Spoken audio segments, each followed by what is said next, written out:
All right, welcome back to Tout Bright, the best way of increasing your net value for either salary raises, promotions, and or negotiations. So today we have a wonderful guest, Leslie Johnson. Hi, how you doing? Hi, good. How are you? All right, you sound great. So how was your day today? It was lovely. Full work day, did some grocery shopping, made some dinner. That's Simple right. stuff.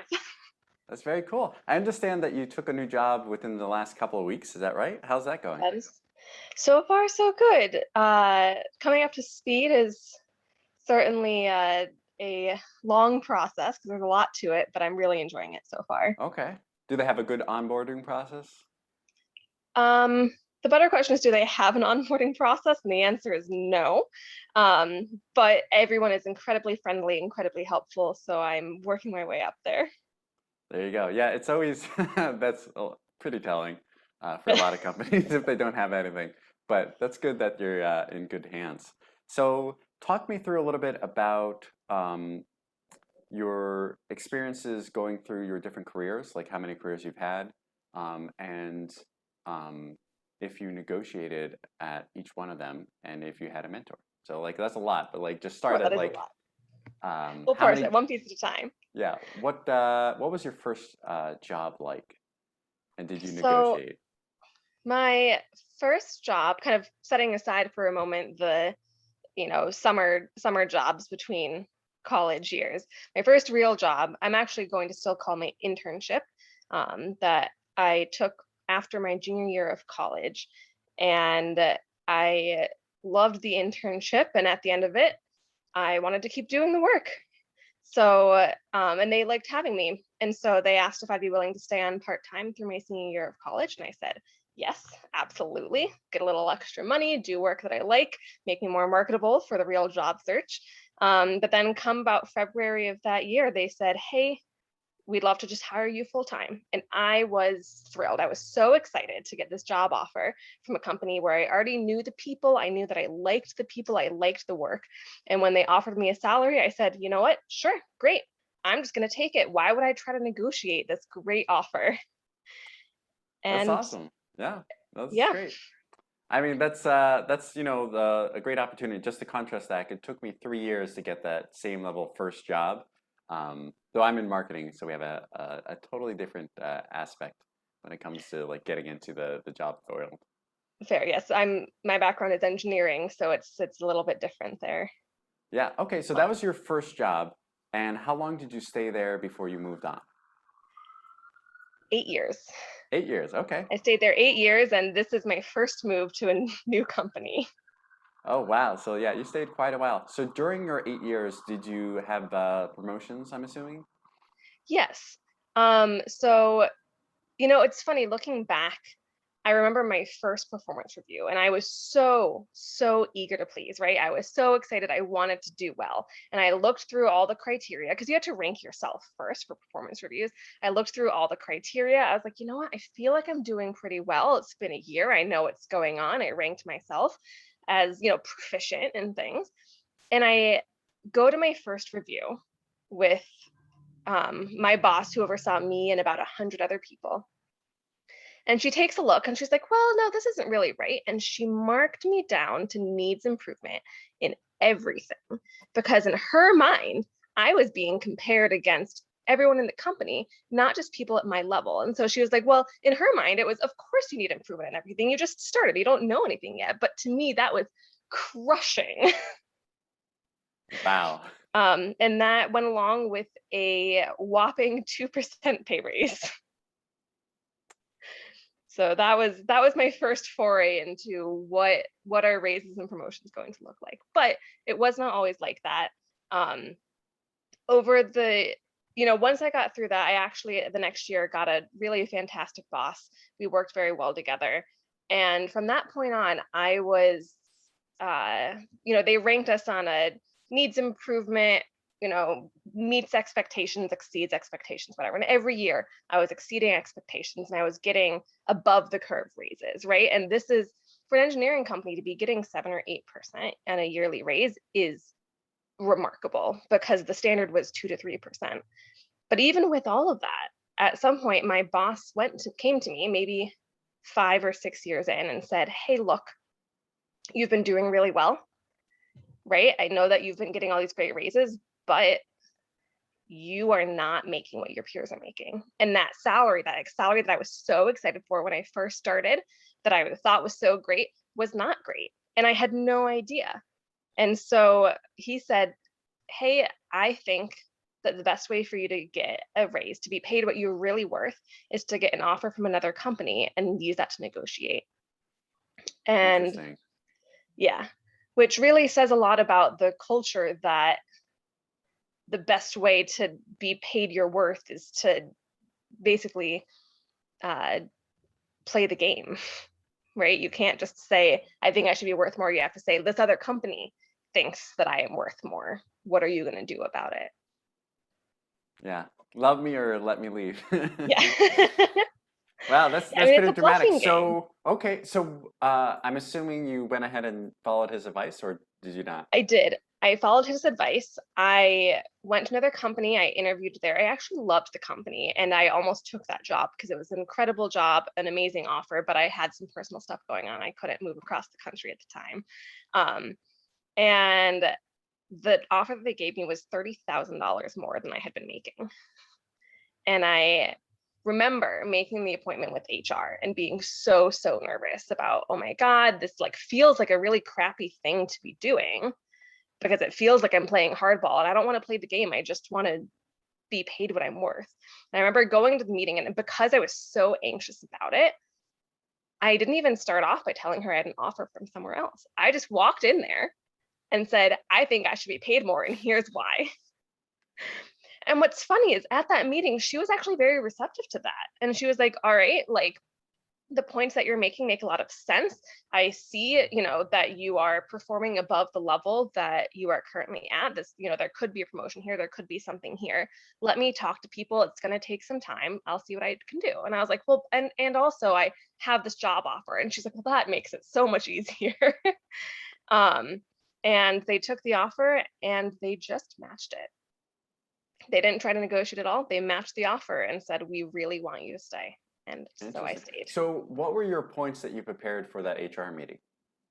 So one of the things that is nice about such a large engineering company, which, there's ups and downs, is that they have very clear definitions of what every single role is and what every single level is. And so for me as an engineer, I could look at, well, what does level 3 do versus level 4 versus level 5, and say, all right, I'm currently, I don't remember, I think at the time I was level 3, and I was like, I'm currently um working with the customer, I'm overseeing subcontracts, I'm, taking these leadership roles. I have people who are indirectly reporting to me on the program, and those were all things that level 4s and level 5s did. And so I was able to use that, clear contrast to say, this is what I do now. This is the definition of the higher level. What will it take me to get there? Very interesting. And when you were interviewing for that other job, did you negotiate that salary, or did they just kind of give you an offer? They just gave me an offer, and I think that I would have negotiated if I was going to take the job. But like I said, I really liked the company. I really liked the people, and it felt very dishonest to be negotiating with them and really pushing them for a job that I, at the end of the day, wasn't going to take. Yeah, So even that's then, I'm not a great negotiator. I feel bad for other people. yeah. It sounds like you're a good worker, but not so much in negotiation. I'm too That's pretty empathetic. interesting. So going back to your current company's HR, when she was talking about all the things that you have to do before you let her know that you had another job offer on the table, did it sound like you had a path to success without doing this kind of, I wanted to call it nefarious, but like, backhanded approach that many of us do? It actually did sound like I could have been successful there. And I don't know if that is something that they would have handled for everyone, or because I at that point had already been making a name for myself as somebody on the leadership track. And so she knew who I was walking in. I don't know if that made a difference or not. Interesting. So what made you throw in the fact that you had another job offer? It was just that you were so nervous and you wanted all, it was relevant, right? It Okay, was, it felt like another piece of information to give her that would help her pull the package together. interesting. So would you have accepted that job offer had they just like rejected and said, no, you're going to stay at your current level? That's a really good If it question. backfired, or And so to speak, if they're like, okay, take that better job offer. yes, I would have taken it. Yeah, I mean, I would have worked it out somehow and moved across the country to take that job. yeah, that's a because it's an interesting dilemma. One of the other guests that I've interviewed before, she says she avoids that because like if you're going to take another job, you should go for it, like not play the the waiting game or like seeing who's gonna play the best cards. So she's against that strategy, but it sounds like for those larger corporations, that's kind of how they work. Yeah, and I do think that it's different for a large company versus a small company because a large company, it has so many layers, there's so many metrics, it gets much less personal. Whereas Okay. at a small company, you really know everyone, you know HR, you know people up the chain. That's very interesting. So let's talk a little bit about the metrics. It sounds like you were getting really hard marks throughout your time at that company. Um, was it because the metrics were really clear, or was it just because of the review process was easy to, achieve? Because like sometimes a lot of people complain about review processes in larger corporations just because they're like basically you have your boss and your coworkers and your second boss and your HR manager and like and so it just gets convoluted to where like everyone likes you and then you just constantly promoted or like everyone doesn't like you and it's kind of hard to manipulate or like shine through. So I got very lucky when I joined the company for a couple reasons. The first is I when I started, they really needed someone who had more experience than I did, which was none, right? They needed someone with 10 years plus experience to take something over, and they didn't have that person. They had me. And so they kind of said, all right, this is going to be make it or break it. And I was successful. So I think that taking on that challenge, being given that challenge, and then being successful at it really gave me a leg up against other people who didn't have the same chance to show what they were capable of. Um, I also think that that lines up. There's in my industry, there's a very interesting, we call it the bathtub curve of ages. And so it's a bimodal distribution where you have a lot of people who are really, really new at the company, and you have a lot of people that are very close to retirement age, and you don't have a lot in the middle, which is not a great distribution when you really need those people with 10, 15 years of experience to be leading projects, to be taking the lead on very challenging technical issues.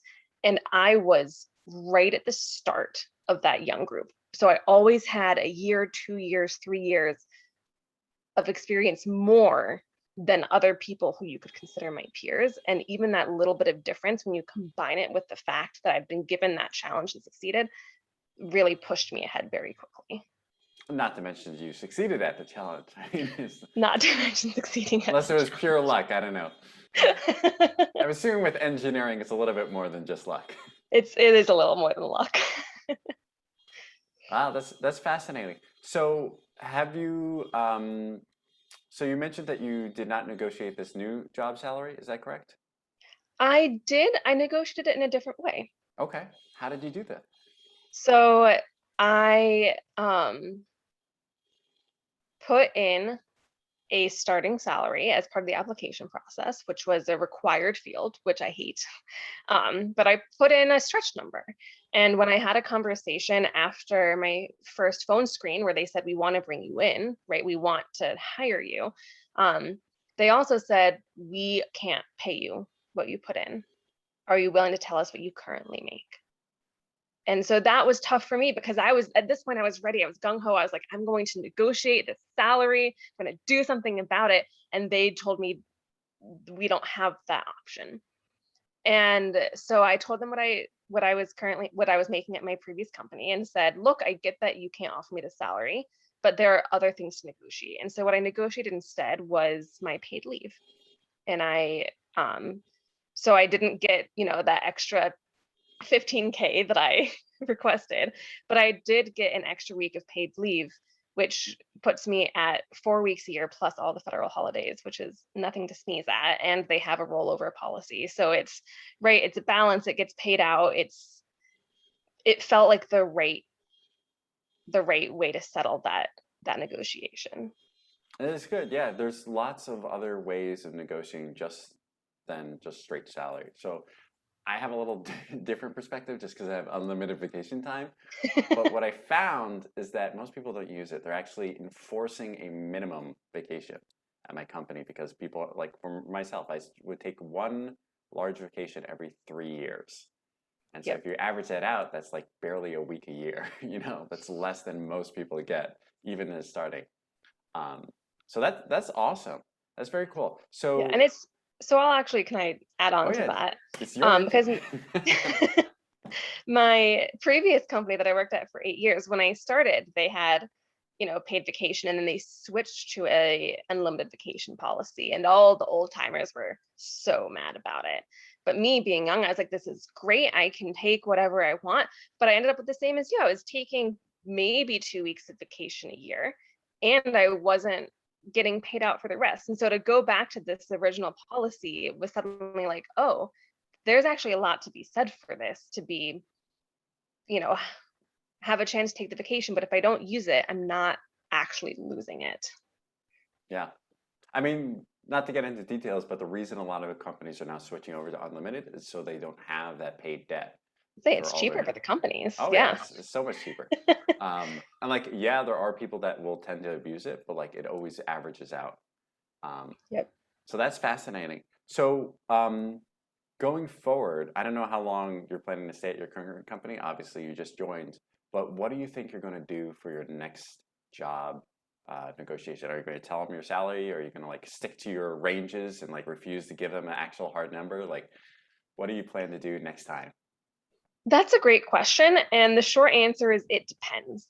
Because I really, from where I'm sitting now, I've got three paths that I could go down. The first is I stay at this company or something like it, and I keep going up, the engineering management train. And in that case, yes, I'm absolutely going to negotiate my next salary. I'm going to do better about sticking to my guns, right? But still keeping in mind that I make more than enough money to be comfortable.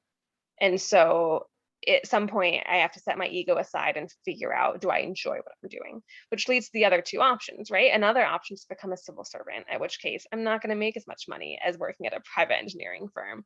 But at that point, it's not about the money. And civil servants get a ton of other great benefits that people at private companies might not.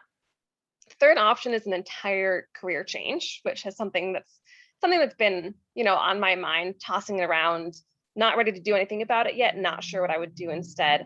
But if I go that route, I'd have to do a lot more digging to figure out what would salary be and what would be fair to be trying to break into a new field with no directly applicable experience.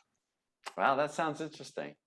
Yeah, that's pretty cool. All right. Do you have any last thoughts about your journey to here and like if you would change anything now that you kind of have the beauty of hindsight?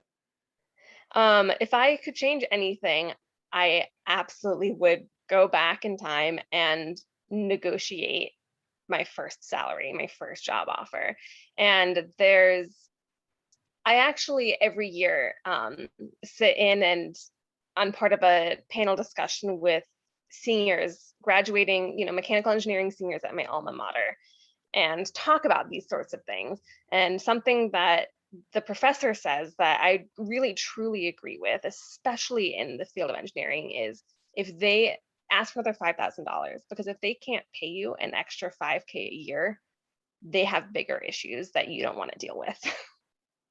That's very interesting. So there's some rough numbers from several different studies. I forget there's two or three professors that have launched this out. They said just the additional 5K could lead to anywhere between 1 to 1.5 million dollars over your career. So like you Yeah. think 5K, what's the big difference? I really need that job. I don't want to risk losing it, but like it has, and you've experienced it for 8 years. They had that gap. I don't know when exactly you mentioned you had that, negotiation to actually get paid more. But you said it was like a 15K gap. Was that it? It was Like the a jump? 30K 30K. jump. 30K. So like 30K, that's a lot, not even looking at the past years that you could have been earning similar, if not the same amount. Yep. So that's incredible. Well, thank you so much for this chat, and I look forward to hearing how future jobs go. Absolutely. Thanks for having me on the show.